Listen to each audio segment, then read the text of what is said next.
ఎక్కడికి పోతున్నావమ్మా? ప్రార్థన చేయడానికి చర్చికి వెళ్తున్నాను. ఒకసారి ఇంటికి రావచ్చుగా. వామ్మో, నేను ఇంటికి రావాలా? అప్పుడు నా ఫోటో దగ్గర నలుగురు ప్రార్థన చేయవలసి ఉంటుంది. నేను పిలిచింది మన ప్యాలెస్ కి తల్లి. ప్యాలెస్ కి రావాలా అంటే నన్ను పార్సల్ చేసి పైకి పంపిస్తావా?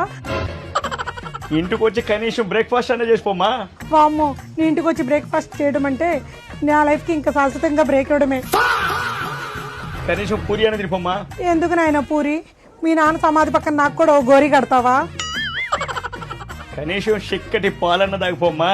పాలు లేకుండా నెయ్యి చేసినట్టు పాలని ఏ కెమికల్తో చేసావు నాయన?